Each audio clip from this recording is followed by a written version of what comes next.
Hey y'all, this is Church from Church's Intake.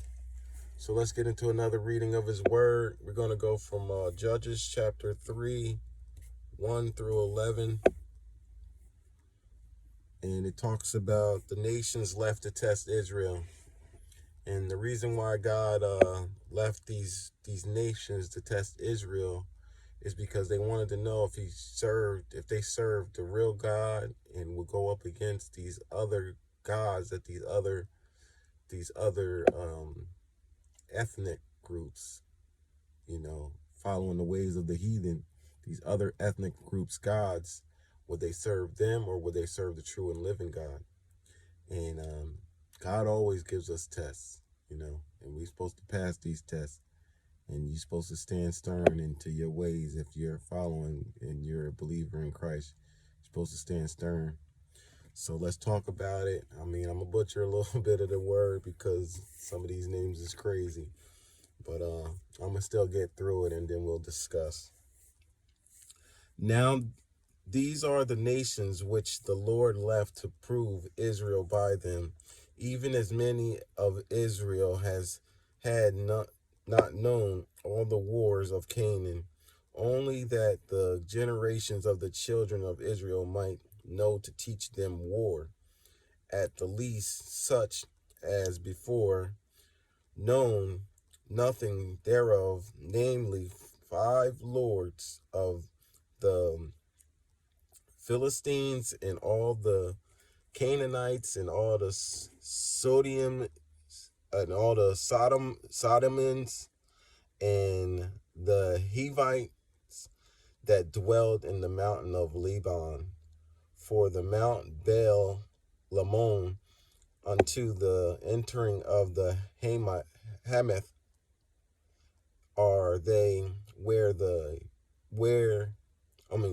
to prove Israel by them, to know whether they would hearken unto the commandments of the Lord which he commanded their father by the hand of Moses.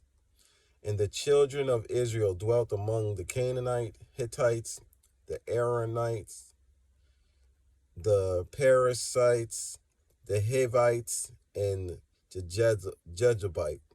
Jebusites. And they took their daughters to their wives and given their daughters to their sons and served their gods.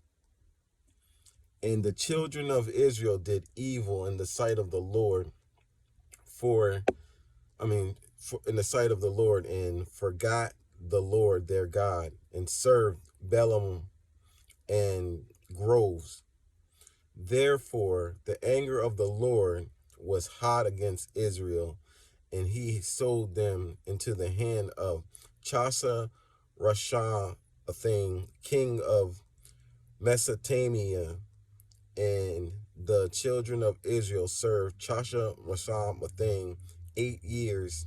And when the children of Israel cried unto the Lord raised up a deliverer to the children of Israel, who delivered them, even Othniel, the son of Kenaz, Caleb's younger brother. And the Spirit of the Lord came unto him, and he judged Israel, and went out to war. And the Lord delivered Chasham-Atham, the king of Mesopotamia, unto the hand, and his hand prevailed against Chasham-Atham, and the land had rest 40 years, and Ethoel, the son of Kezar, died. Kenaz died. Sorry, I butchered that a little bit, but God bless the reading of his word. So in that verse, in that passage, what God was talking about was basically saying these other children of Israel really didn't go through the war or didn't have to go through trials and tribulations like Moses did. So he left a test for the children of Israel to see if they would serve other gods or would they just truly serve him like they're supposed to. But obviously they didn't. They married unto other nations, other women and sons, and they took up their gods, like Buddha, all of this other stuff like Krishna, Muhammad, being I guess like a Muslim or whatever like that, serving not the true and living God. There's other ones too, you know what I mean? Like who there's a whole bunch of these deities that, people serve, like the Chinese, the Russians, they were serving all false gods, you know what I'm saying? Like Hinduism and all of this stuff, voodoo, things like that. So the children, he left five different, nationalities around him that they can go to these other cities. And he was trying to test the Israelites to see if Israel will still just worship him, the true God. His children, the children was left. And this is chapter 3, 1 through 11, like I said, in Judges. And you can reread that yourself and then get the clarification. But basically, the strong point of it is God will always leave a test for you. And you are supposed to stand to the test at all times and trust in him and believe in him. And it will always leave something to tempt you to see if you're going to pass his test. He has to test his children. And that was what he did. He tested his children and they failed. The children of Israel failed. They just started worshiping other deities and such like that, doing whatever type of witchcraft or whatever, evil deeds, worshiping these idols that can't talk back to them or nothing, trying to probably get money gains or wealth or whatever they do back in that type of time, which we do still today. A lot of us, interact with a lot of different nationalities out here, and we tend to be like doing these, holidays and such like the heathens do, like back in the day.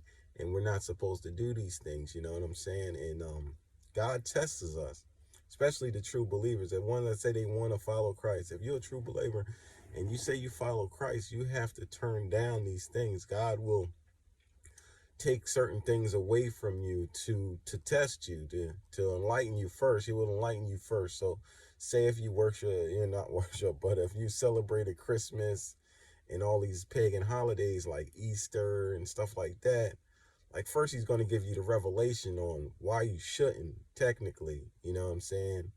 And, you're going to go up against church members and stuff like that. They're going to tell you, oh, no, God ain't, God leaves these things to test you, to see, are you truly his? And when he enlightens you about these certain things that's going on in the world, he wants you to turn away from him. You know what I mean? Maybe you might not turn away from him right away. Like some people, talk about Christmas and be like, yo, we don't celebrate Christmas because Christmas is up right now. Thanksgiving and Christmas. And I don't celebrate Thanksgiving like, back in the day, going to all of these family households. Like I used to travel, man. I used to go to all of these family households and everything. And, congregate with a lot of different people, so-called friends and family, you know what I mean? But, when God start taking you and showing you the background of what these, holidays really mean, like what you're really doing, like even people with the Halloween stuff, you know what I mean? So it's like when he starts showing you these things, it's like you have to change up. He wants you to change up. First, he's going to bring it to your acknowledgement so you can change up, and then he's going to want you to change. Like it might not be the next day air you change. Like, we just had, I guess what was it? It was Halloween. And some people say they don't, obviously children of Christ in all should not be giving no reverence or actually indulging in any of that Halloween crap at all. You know what I mean? But some people say, even when I was a kid, I ain't gonna lie, I ain't gonna lie, dog. Back in the day when I was a kid, I ain't dress up for Halloween like that. But yeah, I used to get them candies. And then, the times have kind of changed now. And even back then, it wasn't even like in my mind, because I was such a kid, and it should have been like my parents telling me, but they wasn't. They would tell me like, well, we don't celebrate Halloween, but it wasn't like, no, you ain't going out and going to get candy. Like that wasn't even a thought back then. But now it's more prevalent because we are in the dark days now. You know what I'm saying? So you have to be more observant and more vigilant and more of like, there's a spiritual warfare going on. So you gotta stay away from evil spirits by all means necessary. So you try to, like, if you got like a baby and y'all, you and your baby's mother is not together or whatever, one of you guys might be a Christian and the other of you guys is just secular in the world, and you're gonna try to train your daughter up or your son up and tell them like what's what, and you're gonna pray for them even if they was to go out to get candy, but you're gonna enlighten them.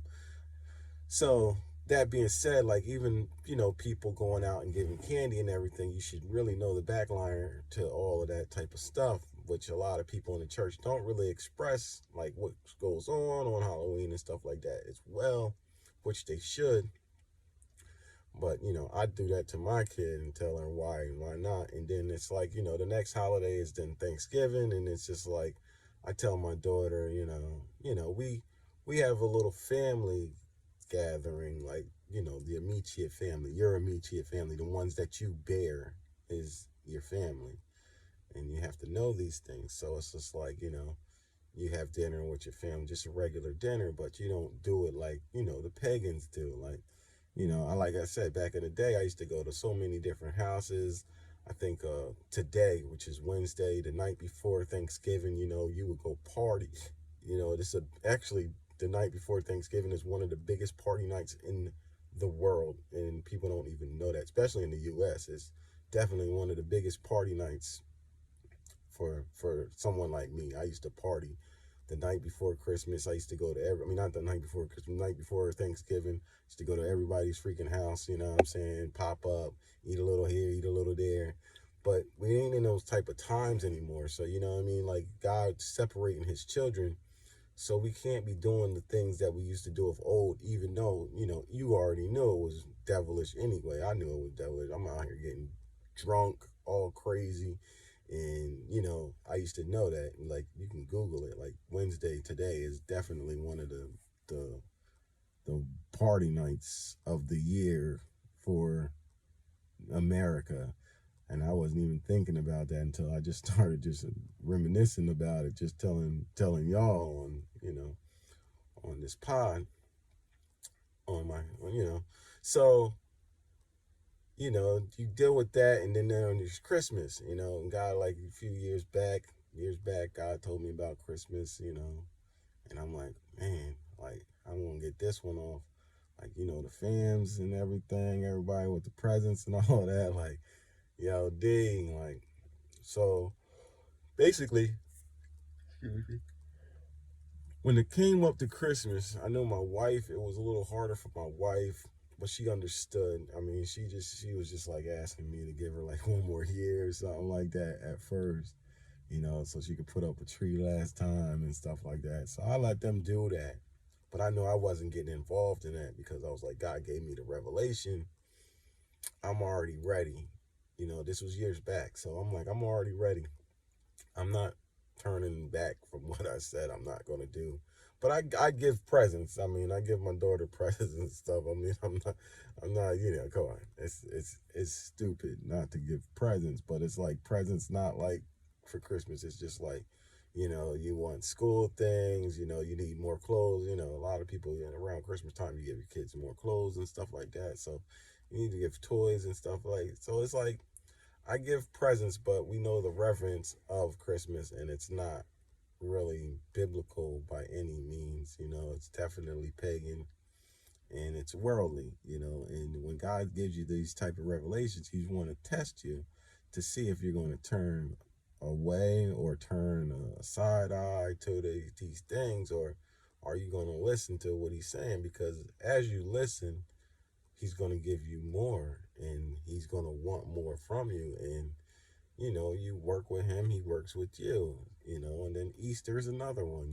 Easter, why do you think they paint those eggs because of it's kind of nasty. But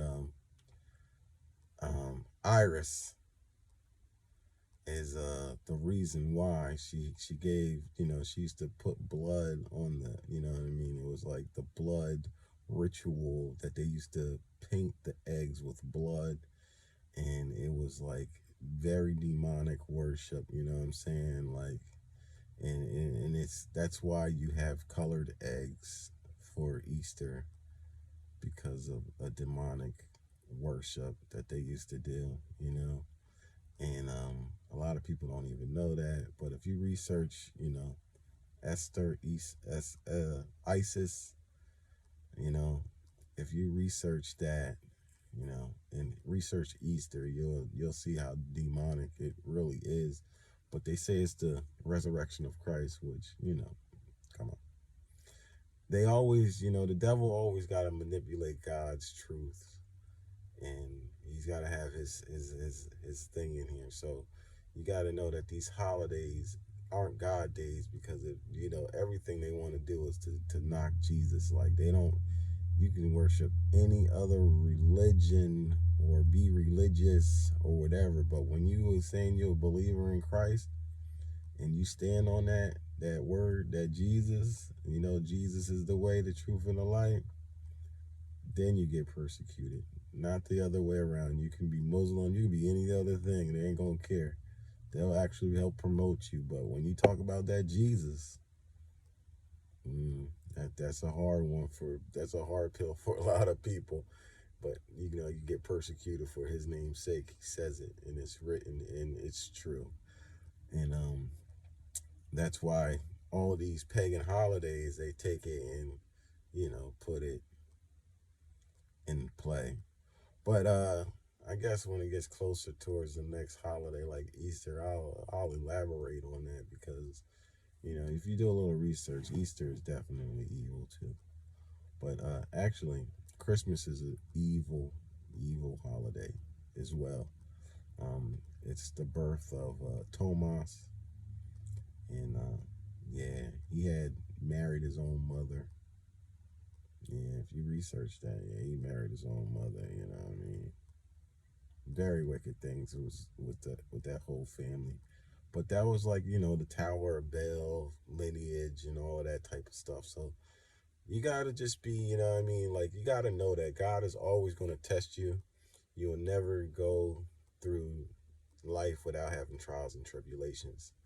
And basically in the book of Judges, chapter 3, was just basically saying, like, I'm going to always leave something for you to test. And then, once you get to the true test, like Enoch, once you test out, baby, you test out, you good. But he tests Moses, he tests all his, Moses, David, he tests them all, man. He tests his real ones, Shadrach, Meshach, and Abednego got tested, Daniel got tested. Like, all the real ones, they get tested. Like, there's other people, everybody ain't got the same type of tests. Everybody want to be like, oh, I want to be like Shadrach, Meshach, and all of that type of stuff. But if you ain't passing these little tests out in these streets right now, these little anthills, how can you pass these real demons? You're going to have to go against real demons out here. And if you can't slay no demons, if you can't rebuke no demons, if you can't cast out no demons, then you ain't built. And everybody ain't built to do that. Let's say that. Some people are built just to sing to God and give grace unto God. And some people are built just to help. I know a lot of people want to be leaders and such, but everyone's not built for that. If you haven't been in the fire to go through these type of things, you can't think that you're built to do certain things. Or just because, you've been religious and you went to Bible college doesn't mean that God anointed and appointed you to be the head of his flock. This is not true. God anoints and appoints who he wants, and it has nothing to do with a human being telling you or saying that you passed the test. The only time you pass a test is when God says you passed the test. And God puts it in other people's hearts to show that you passed the test and he wants you to lead. If he hasn't shown you that, or if he hasn't told someone else, you know what I mean, something like that, you can't just take up, you know what I mean, a position that ain't even your position. You're not even obligated. You're not even going to work the same way as that other person that's in that position, supposedly, that's supposed to be in that position. You're not even going to work in the same way because you wasn't built. You ain't get tested that way. You was tested to do something else, or God built you to do something else. That's why we have a lot of discrepancies in the church today, because a lot of people want to be something that they're not, and they're not built for that. And you can tell the spirit on that person. You have to have you have to have a pure heart posture for one. So that means you're supposed to be able to take in a lot of strife, and you have to go through a lot of trials and tribulations to even get to that. You have to be broken before you raised. And if you ain't done none of those things, you ain't built for that. You have to go through some real trials and tribulations. And all of those people, you know what I mean? David, he was out there, you know what I mean? He was running from Saul and everything. Like, just think of these people. You know, Daniel was put in the lion's den. Shadrach, Meshach, and Abednego was put in the fire. Like, these people went through trials, man. And if you ain't built like that, which a lot of people aren't built like that, there's only a certain percentage of people out here that is truly built for these type of things, man. And God lets people know who's the ones that's built, who's been trained up. You know what I'm saying? David beat Goliath. How? In the wilderness. God trained them in the wilderness. These people were trained by God in the wilderness season through their hardships in life, you know what I'm saying? Different things, circumstances that made them qualified, He qualifies the person, not the person qualifying themselves. God qualifies the unqualified. And that's how it goes. So I'm going to leave that right there. This is Church from Church's Intake. Like and subscribe, y'all. Let's build.